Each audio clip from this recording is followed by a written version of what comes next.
ልጆች እንደሚወዱት አድርገን ቀለል አድርገን ላንች ቦክስ እንሰራለን። ሚትቦል ለመስራት ቀይ ስጋ 2 ጊዜ እየተፈጨ ፈልጉትን ያህል መጠን 2 ዙር ሲፈጭ ጥቅሙ ምንድነው? ደቀቅ ይላል፣ ለመብሰልም አያስቸግረንም። ፐርስሊ በደቆ የተከተፈ ሽንኩርት ውሃውን በእጃችን እንጨምቀዋለን። ተፈጨ የዳቦ ዱቄት ለማያያዣ ያህል ሳናበዛ። ሚትቦል ለላዛኛ የሚሆን ቅመም አለ፣ ቆንጆ ቴስት ይሰጠዋል። ፓፕሪካ ለየትኛውም የፈረንጅ ምግብ ዋና አስፈላጊ ግብአት ነው። ደቆ የተፈጨ ነጭ ሽንኩርት፣ 2 እንቁላል፣ ጨው የምንፈልገውን ያህል እጃችንን ንጹህ አድርገን አዋህደዋለን። ዳቦ ዱቄት ካነሰው እያየን መጨመር፣ ትንሽ ያዝ ማለት አለበት። በጣም ከላላ ለማድቦልቦል አይመችም። ሳንረሳ ትንሽ ቆንጆ በርበሬ፣ እጃችንን ትንሽ ዘይት እናስነካውና ለልጆች ስለሆነ አነስ ያለ ሚትቦል እንዲሆን ትንሿ ማንኪያ እየለካን ቦል እያደረግን ምንቸው እንደዚህ አነሳ አድርገን እንጠብስበት መጥበሻ ላይ እንደረድራቸዋለን። በትንሽ ዘይት ፐርስሊ ሚትቦል ቆንጆ ቴስት ነው የሚሰጠውና ሲሊን አድርጉበት። ቆንጆ ሆኖ በስሏል። ውስጡ ምንም አይነት ያልበሰለ ስጋ የለውም። ለመታኘት ምቹ ነው። በዚሁ መጥበሻ ትንሽ ዘይት፣ የደቀቀ ሽንኩርት፣ ትንሽ የገበታ ቂቤ፣ ሽንኩርቱ በዘይቱ ሲጠበስ ሳልሳ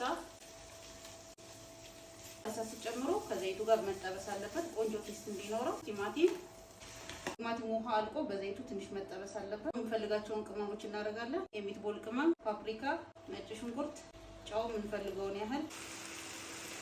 ቲማቲሙ በደንብ ሲጠበስ ትንሽ ቆንጆ በርበሬ እንጨምራለን። ስጎ ላላ እንዲል ትንሽ ውሃ ትንሽ እናበስለዋለን። ሆና ደርሳለች። ቀቀልበት ብረት ድስት የፈላ ውሃ፣ ብስሚላ፣ ዘይት፣ ጨው ያለ ፓስታ ብንጠቀም ማለት ነው። በ7 ደቂቃ ውስጥ ፓስታ ይበስላል። ፓስታችን እስከሚደርስ ዋፍን እንስራ።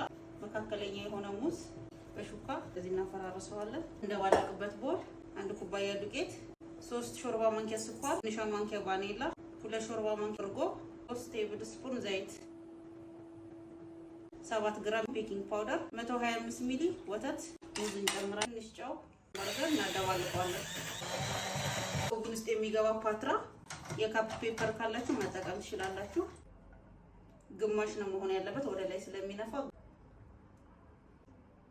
ፈልጋቸው ፍሩቶች እንጨምርበታለን። ጤናማ የሆነ ቾኮሌት አለ። ኦቭን 5 ደቂቃ ሙቀን መሀል ለመሀል ከ13 እስከ 15 ደቂቃ ይበስላል። መንግስትና የግል ስራ ተቀጣሪ ሆናችሁ የወር ደሞዝ ከምትጠብቁ ይሄንን የኦንላይን ስራ እየሰራችሁ ለራሳችሁ በቂ ገንዘብ ማግኘት ትችላላችሁ። ሊንኩን ባዮ ላይ አስቀምጫለሁ። የመጨረሻውን 3 ደቂቃ ከላይ ነው ለኮስኩኝ። እንደዚህ ቆንጆ ሆኖ በስሏል። ስራ ረፈደብኝ፣ አለቀዬ ተቆጣኝ፣ ዛሬ ተባረርኩ ሳትሉ የፈለጋችሁት ሰዓት ተነስታችሁ ቤታችሁ ውስጥ ከቤታችሁ ውጪ የትም ቦታ ሆናችሁ በኦንላይን ይሄንን ስራ መስራት ትችላላችሁ። ምግባቸው እንዳይቀዘቅዝ እንድንቆህ አድርገን ማሞቅ አለብን። ልጆች ፓስታ ስለሚወዱ በስጋ እንደዚህ አጣፍጠን መስራት እንችላለን። ስጎን ደግሞ ከላይ እንዳይቀዘቅዝ በደንብ እንከድነዋለን። ቆንጆ ማፍኑ አፕል እዚህ ጋር አደርግላታለሁ። ብዙ ስልክና ኢንተርኔት ስላለ የራሳችሁ የገቢ ምንጭ ቤታችሁ ውስጥ ሆናችሁ መፍጠር ትችላላችሁ። ልጆች እንዲወዱትና እንዲጣፍጣችሁ አድርገን እንደዚህ አድርገን መስራት እንችላለን። የቤታችሁ ውስጥ ልጆቻችሁን ከሸኛችሁ በኋላ የኦንላይን ስራችሁን መስራት ትችላላችሁ። ስልክና ኢንተርኔት ብቻ ነው የሚያስፈልገው። የቤት እመቤት ተጨማሪ ስራ የሚያስፈልጋችሁ 12ኛ ክፍል ውጤት አልመጣ ብሏችሁ የተቀመጣችሁ ወጣቶች ታችሁ ገቢ ምንጭ መፍጠር ትችላላችሁ። ፈለጋችሁ ሰዓት እየገባችሁ የኦንላይን ስራችሁን መስራት። የሰው እጅ ከመጠበቅና ስራ አልባ ከመሆን ይሄንን ኦንላይን ስራ እየተቀላቀላችሁ የራሳችሁ የገቢ ምንጭ መፍጠርና ብርን በቀላል መንገድ በኦንላይን ስራ ማግኘት ይቻላል።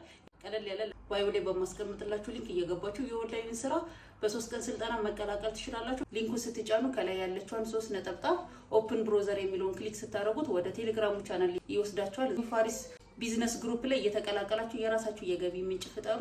የስራ ቅጥር ሳትፈልጉ ማንንም ሰው ሳታስቸግሩ ላይ መቀላቀል ትችላላችሁ። አጭር ኮርስ ቲክቶክ ላይ በማየት የምታጠፉትን ጊዜ ወደ ብር መለወጥ። የብዙ ሰው ህይወት ኦንላይን ስራ እየተለወጠ ጊዜያችሁን ሰዓታችሁን ተጠቀሙበት። የኔ ቪዲዮ እናንተ ፔጅ ላይ ከደረሰ ላይክ፣ ፎሎ፣ ሼር፣ ሪፖስት እንዳይረሳ ባይ